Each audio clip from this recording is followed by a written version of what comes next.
arrivo la forte ondata di maltempo, allerta rossa nell'Alto Trevigiano e in Pedemontana, picco dell'emergenza lunedì. A Vittorio Veneto cittadini invitati a restare a casa. Il raduno di Asso Arma per ora resta confermato, situazione costantemente monitorata. Incidente nel pomeriggio a Vidora, ragazza perde il controllo dell'auto e si schianta contro una recinzione, è grave, altri 4 feriti a Villorba. Nota il comportamento sospetto di un quarantenne in chiesa, si nasconde nel confessionale, lo smaschera, il cappellano di Santa Maria del Rovere si trasforma in detective e fa arrestare il ladro di offerte. Pirati informatici intercettano il bonifico online e lo girano sul proprio conto. 39enne montebellunese derubato così di 16.000 euro. Sinistra, sindacati e associazioni, 500 persone in piazza a Treviso contro populismo e razzismo. Dobbiamo ribellarci, dicono i manifestanti. Nuovo appuntamento con i vostri oggetti legati alla Grande Guerra. Questa sera vi mostriamo il tricolore ancora insanguinato, simbolo del sacrificio di un fante trevigiano. Stanotte alle 3 lancette indietro di 60 minuti, torna l'ora solare e l'addio all'ora legale potrebbe essere definitivo dopo che la Commissione europea ha proposto di abbandonarlo il prossimo anno. Buonasera, bentrovati con l'edizione di Treviso dei nostri telegiornali. In primo piano l'ondata di forte maltempo, allerta rossa, ed è la prima volta nel 2018 nel Bellunese e nell'Alto Trevigiano. A Belluno decretata la chiusura di tutte le scuole, la raccomandazione a non uscire di casa, come raccomandazione a uscire di casa solo se strettamente necessario in tutta la fascia pedemontana dell'Alto Trevigiano, compreso il comune di Vittorio Veneto. Intanto la Regione oggi ha convocato una specifica unità di crisi che si riunirà domani mattina nella sede della Protezione Civile regionale a Marghera. Sentiamo. Allerta per condizioni meteo avverse. Da oggi fino a martedì mattina il Veneto sarà interessato da forte maltempo con precipitazioni da abbondanti a molto abbondanti e possibili eventi estremi, specie nelle aree montane e pedemontane. La Protezione Civile regionale ha previsto allerta rossa ed è la prima volta nel 2018 per criticità idrogeologica sul Bellunese, l'Alto Trevigiano ed il bacino idrografico del Piave. È prevista una pioggia abbastanza abbondante da questa sera tardi, quindi nella giornata di domenica, con un picco presumibilmente nel pomeriggio di lunedì. A Belluno la prefettura ha convocato l'unità di crisi. Nel pomeriggio è stata decisa la chiusura lunedì di tutte le scuole della provincia. Allertata la Protezione Civile ed i sindaci, consigliando alla popolazione di limitare gli spostamenti, evitando quelli non strettamente necessari, e di non transitare o sostare in prossimità dei corsi d'acqua. Analoghe raccomandazioni a Vittorio Veneto, dove il comune ha attivato il nuovo sistema d'allerta con messaggi telefonici ai cittadini. Abbiamo cioè detto in sostanza che il centro funzionale decentrato della Regione Veneto aveva diramato questo avviso di protezione civile con allarme rosso, per cui abbiamo detto ai nostri concittadini di verificare puntualmente di ora in ora quale fosse l'evolversi della situazione e di valutare di muoversi solo se ovviamente necessario. E sia a Belluno il prefetto ha chiesto ai sindaci di valutare il rinvio delle manifestazioni programmate per il weekend. A Vittorio Veneto si è deciso di confermare il raduno nazionale di Asso Arma iniziato stamane. È chiaro che qualora dovesse emergere una situazione molto grave faremo in modo di annullare seduta stante la manifestazione, però per adesso non pare ci siano le condizioni così gravi per farlo. Ne ho parlato anche questa mattina col prefetto che era presente all'apertura del raduno di Asso Arma. La Regione Veneto intanto ha attivato già ieri la sala operativa della Protezione Civile per monitorare l'evolversi della situazione in tempo reale.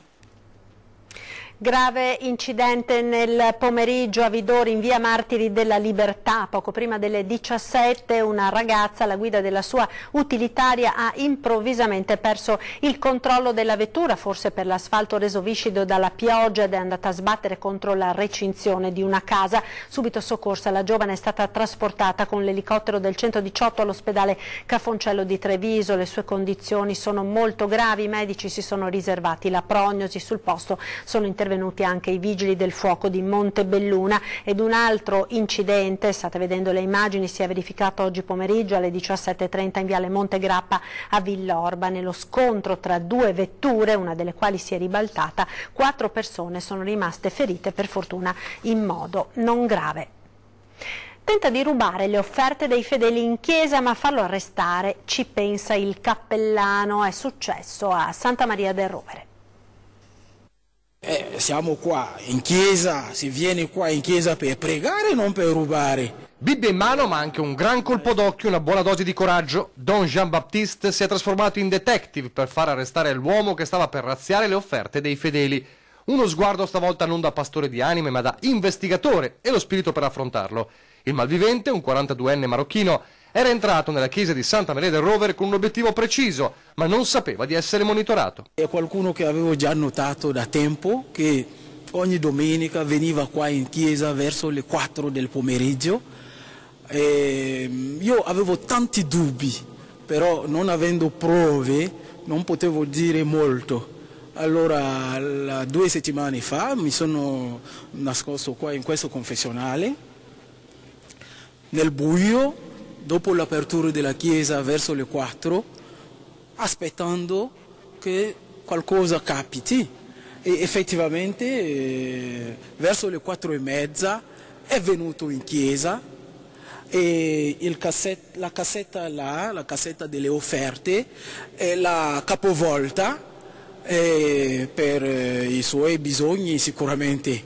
A questo punto io ho aperto il confessionale per uscire e quando mi ha visto, perché io andavo diritto su di lui, ha cominciato a correre, io l'ho inseguito. Nella fuga però il marocchino perde il telefono cellulare.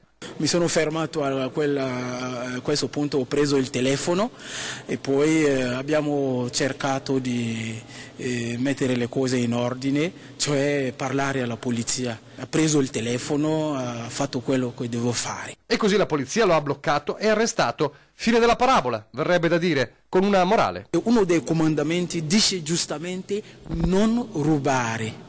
Casomai bisogna chiedere, qua siamo in chiesa, e la Chiesa ha anche organizzato una carità in modo che i più poveri, i più bisognosi abbiano qualche aiuto, quindi bisogna chiedere, non rubare.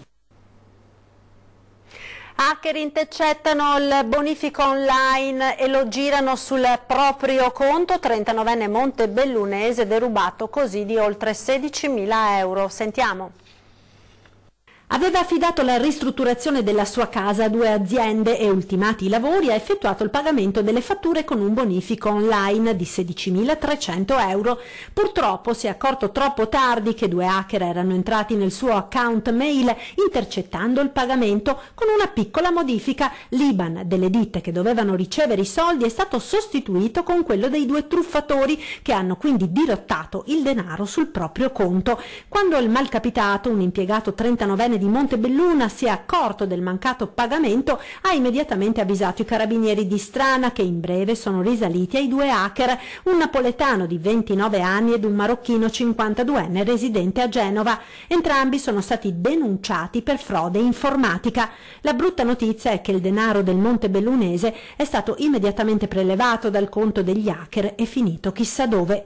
Le indagini comunque continuano, anche perché si sospetta il coinvolgimento di altre persone nella truffa informatica. La truffa dei Rolex, questa volta però l'orologio non veniva sfilato dal polso ma pagato da una giovane nomade con assegni falsi. È accaduto a Treviso, denunciata dai carabinieri una 18enne. Lui è un imprenditore trevigiano che acquista e vende orologi di pregio. Lei, nonostante la giovane età, 18 anni appena compiuti, una truffatrice di professione. Si erano già incontrati l'anno scorso e la ragazza, una nomade con residenza a Padova, l'aveva imbrogliato acquistando un orologio da oltre 4.000 euro con un assegno falso.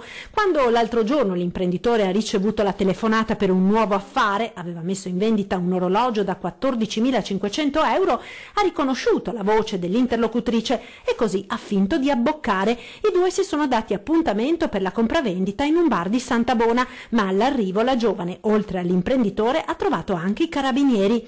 Nella borsa la diciottenne aveva l'assegno tarocco da 14.500 euro con il quale voleva fregare per la seconda volta l'uomo, più un altro assegno sempre falso da 5.500 euro. La giovane è stata così denunciata per truffa, ricettazione e uso di credito contraffatto. Tutti gli sportivi con la tuta della società di appartenenza, così Sara Anzanello aveva chiesto per i suoi funerali, e così sarà. Funerali che verranno celebrati martedì alle 15:30 a Ponte di Piave. Questa sera un minuto di silenzio per ricordarla al Palaverde. Un minuto di silenzio ed un lungo striscione per salutare Anza. Così stasera al Palaverde, in occasione di Moco Opomi, le giocatrici renderanno omaggio a Sara Anzanello, la campionessa di Ponte di Piave scomparsa a 38 anni per un tumore al sistema linfatico. E martedì prossimo, nella chiesa del suo paese natale, tutti gli atleti che parteciperanno al funerale indosseranno la tuta della propria squadra, così come Sara aveva chiesto.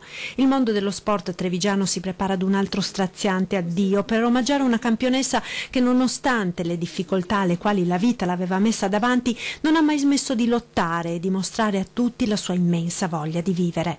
Alla cerimonia, per volontà di Sara, sarà presente anche l'Aido, della quale l'ex iridata era testimonial. Nonostante si fosse trasferita a Milano, Sara Anzanello tornava spesso a Ponte di Piave e partecipava sempre con entusiasmo alle iniziative etiche e sociali organizzate dal suo comune natale. Ci siamo viste in occasione di aprile, della serata che avevamo dedicato ad una scelta in comune sulla donazione degli organi con l'Aido e con appunto l'Aido del nostro di Ponte di Piave.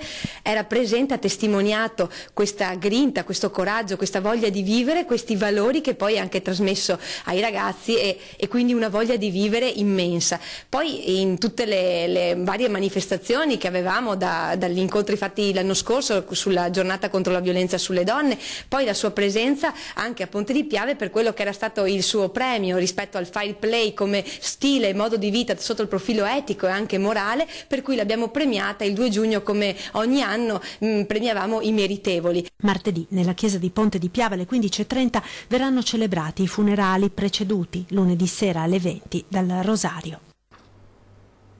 Assemblea questa mattina cornuda dei risparmiatori delle banche venete per capire la situazione dei rimborsi e soprattutto quanto verrà rimborsato. Sentiamo.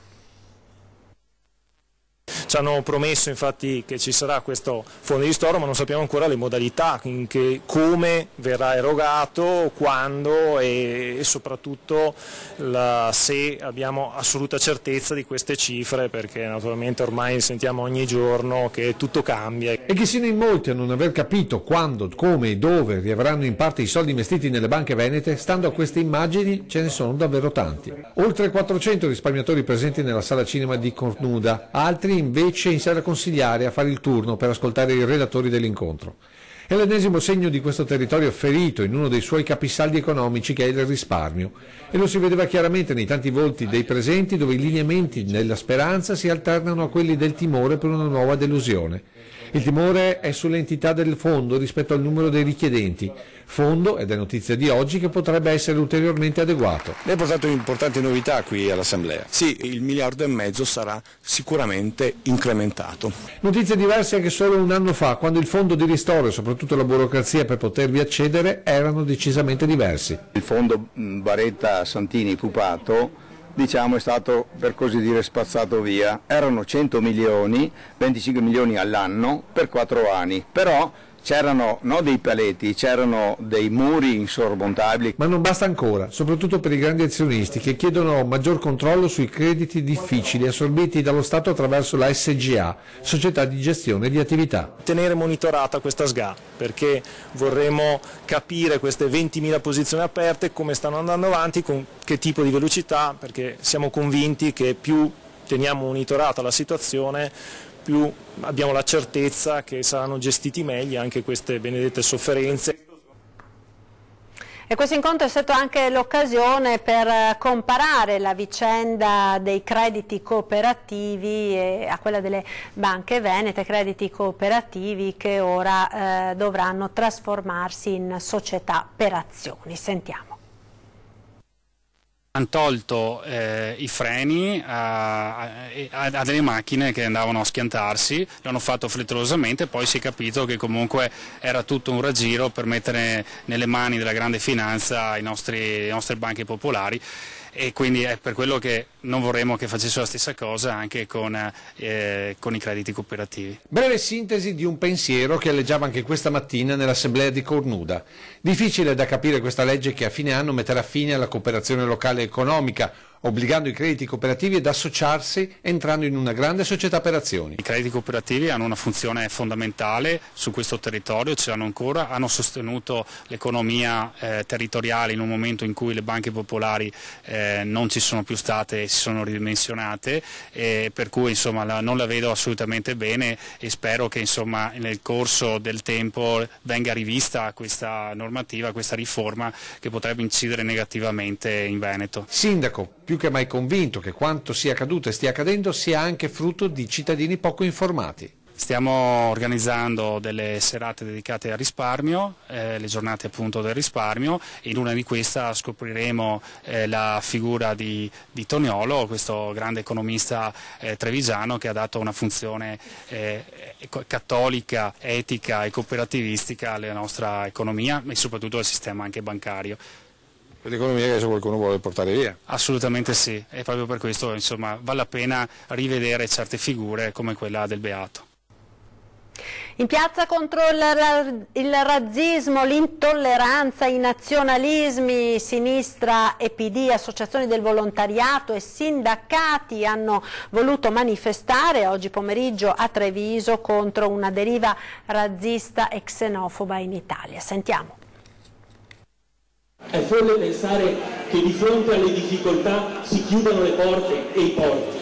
Oggi qui in Piazza Borsa per dare che segnale? Per dare il segnale che c'è una parte di Treviso e una parte di questo paese che non si riconosce nelle parole d'ordine della paura dello straniero, della paura del diverso. È un messaggio culturale, dobbiamo dire no a qualsiasi forma di razzismo e a qualsiasi forma di intolleranza. Noi abbiamo la necessità nel nostro paese di aprire una grande prospettiva per riuscire a integrare assieme e risolvere i problemi di questo paese. Il problema dell'immigrazione è sicuramente un problema da affrontare, ma non come viene affrontato oggi. Non può essere il problema principale del nostro paese. È il lavoro che genera integrazione e lì dobbiamo concentrare tutti i nostri sforzi. Noi siamo qua per dire che non ci stiamo. Il sindacato è qua per dire che ogni persona vale uno. Siamo molto soddisfatti della partecipazione, vuol dire che c'è ancora una Treviso diversa che è venuta a dire che loro sono per una Treviso aperta, per un Veneto aperto e per un'Italia che abbia la capacità di entrare in Europa in modo da protagonista generativa di buone prassi, che qui li abbiamo vissute, perché la convivenza in questi 30 anni a Treviso è stata una convivenza che ha portato dei buoni risultati sia nel territorio che nelle imprese. Siamo tantissimi in questa piazza, uniti, determinati e consapevoli. Con questo vogliamo dire che certi valori, come quello della tolleranza, della solidarietà e della dignità, sono valori che rendono civile la nostra convivenza e non possono essere in alcun modo messi in discussione. Ci fermiamo ora per la pubblicità, a tra poco.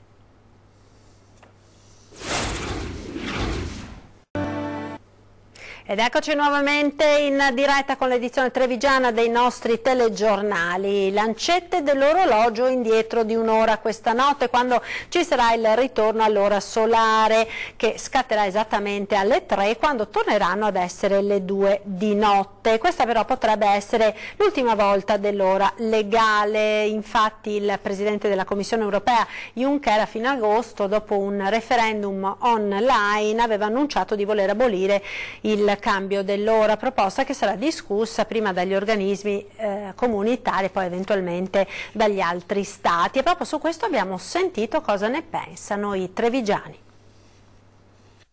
Forse è l'ultima volta che ci sarà l'ora legale. Sì, ne avevo sentito parlare e penso che bene o male sarà pressappoco la stessa cosa.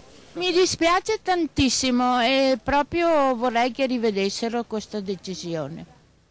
cioè vuole che si mantenga l'ora legale. Anche il prossimo anno, per me quasi quasi lo adotterei tutto l'anno, ma capisco che non è possibile. Sempre legale. Sempre legale, non solare? No, perché io vivo giù in meridione, il sole arriva a 40-45 gradi e allora è giusto che ci sia l'ora legale. No, secondo me no, è utile sia per il tempo libero delle persone e sia anche all'economia. Si dice che c'è un risparmio energetico e quindi ci crediamo, almeno speriamo che i conti tornino. L'Italia allora dovrà pensare attentamente a quello che fa? Secondo noi sì. Secondo me se si risparmia con l'ora legale va bene tenerla.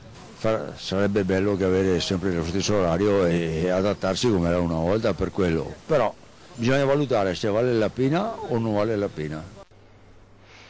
Dopo 10 anni l'ippodromo Sant'Artemio di Treviso torna ad ospitare la mostra felina internazionale per raccontare il mondo del gatto in tutte le sue sfaccettature, dal benessere alla cura del proprio amico felino. L'esposizione è iniziata oggi, terminerà domani, ospitando dalle 9:30 alle 19 gatti provenienti da tutta Italia, ma anche da Croazia ed Ucraina, con circa 200 esemplari, e poi razze particolari come persiani, siberiani, esotici, norvegesi delle foreste, British Blue di Russia. I concorrenti più belli saranno scelti da 4 giudici internazionali. In programma le presentazioni al pubblico dei gatti in concorso per approfondire così la conoscenza delle diverse razze, delle caratteristiche morfologiche e caratteriali di questi simpatici amici a 4 zampe.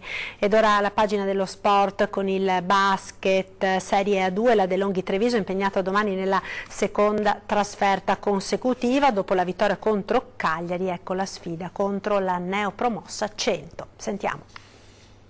Deve essere, tutte le partite devono essere così, l'abbiamo intrapreso addirittura il precampionato così, immaginiamoci se non dobbiamo giocare al 100% una partita di campionato, questo va proprio nella crescita della nostra mentalità. Giocare al 100% contro 100 è il concetto di coach Menetti, va al di là del gioco di parole. La De Longa è stata costruita in estate per reggere a qualsiasi pressione e deve dimostrarlo andando a caccia di un'altra vittoria in questa doppia trasferta settimanale. Dopo il successo a Cagliari, domani si gioca ancora lontano dal Palaverde e se l'avversaria, la Baltur 100, è una neopromossa, è anche vero che dispone di una superstar come James White, capace in questo avvio di campionato di mettere a referto una media di 23,7 punti a gara con il 58% da 2, il 36% da 3 e 9,5 rimbalzi.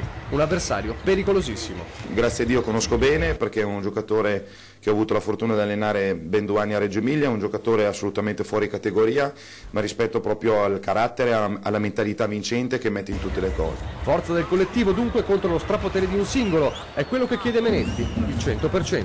Il turno infrasettimanale di sicuro è una cosa che proprio deve farci crescere rispetto alla mentalità, perché ci vuole grande maturità, ci vuole mentalità, soprattutto di non perdersi dentro il fatto di aver vinto una partita qualche giorno prima e bisogna rituffarsi nella partita successiva. Come ogni sabato ora ancora torna il nostro appuntamento dedicato ai vostri oggetti della Grande Guerra. Vediamo una singolare storia che ci avete proposto con i vostri oggetti.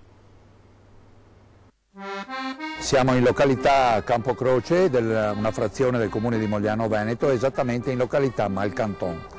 Siamo all'interno di una villa un po' particolare, una villa che ha ospitato durante la Prima Guerra Mondiale il re. Perché? Mogliano Veneto era presidio comando della Terza Armata, tutte le ville adiacenti del comune erano tutti i vari comandi. Per un motivo di sicurezza si doveva individuare una villa, un posto comunque dignitoso per il re, ma che nello stesso tempo desse un po' di sicurezza, quindi leggermente fuori da quelli che erano considerati le posizioni sensibili di guerra. Io vi ho portato qui perché ho un oggetto secondo me bellissimo, particolare e racconta un piccolo episodio della Grande Guerra. I granatieri di Sardegna avevano il compito di difendere questa villa. Ci fu un attacco, un soldato pensò bene, prima di essere un po' mandati via da questa villa, di portarsi via la bandiera perché era fondamentale. Però mentre staccava la bandiera dal balcone, fu colpito a morte e cadde. Questa bandiera infatti, come vedete, è ancora intrisa di sangue, ecco, e il comandante di questo reparto, del terzo reparto granatieri di Sardegna, si accorse che questo alfiere era morente a terra, andò lì, staccò la bandiera dall'asta, la piegò e se la mise all'interno del panciotto e se lo portò in caserma. Questo è un cimelio veramente di vita della Prima Guerra Mondiale. Cosa ci deve insegnare questo oggetto? L'amore per il tricolore, l'amore per la propria patria, il senso del dovere è il simbolo di noi italiani. Questo soldato, per difenderlo, perché non andasse in mano dello straniero, ha dato la propria vita.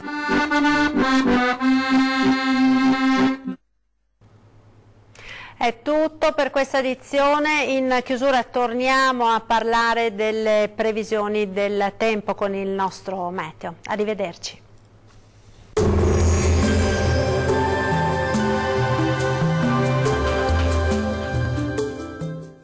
Tonus è il miglior negozio di calzature moda comoda. Qui troverete il più vasto assortimento di calzature Fratelli Tomasi. Eleganza e comodità, perché camminare è vivere. Ben ritrovati al meteo. Domenica in compagnia del maltempo intenso sulle nostre regioni, ma vediamo il dettaglio. Sul Veneto molte nubi sin dal mattino, con piogge e temporali diffusi un po' su tutte le province e localmente anche di forte intensità. Non sono da escludere dei nubifragi e sarà piuttosto elevato il pericolo per fenomeni alluvionali. Temperature in calo con minime comprese tra 14 e 17 gradi. Valori massimi compresi invece tra 15 e 21 gradi. Vediamo ora che tempo farà sul Friuli Venezia Giulia.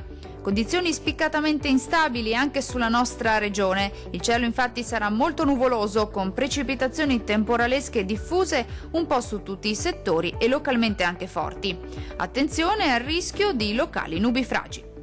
Temperature minime tra 16 e 17 gradi. Valori massimi oscillanti invece tra 17 e 18 gradi circa. Vediamo infine la situazione meteorologica del Trentino Alto Adige. Non cambia di molto lo scenario anche sulla nostra regione, infatti il tempo risulterà molto perturbato con piogge e temporali su tutti i settori e anche di moderata intensità. Fenomeni in attenuazione nel corso della nottata. Temperature minime tra 13 e 16 gradi. Massime comprese invece tra 16 e 17 gradi circa. Dal meteo di Antenna 3 per ora è tutto. Arrivederci.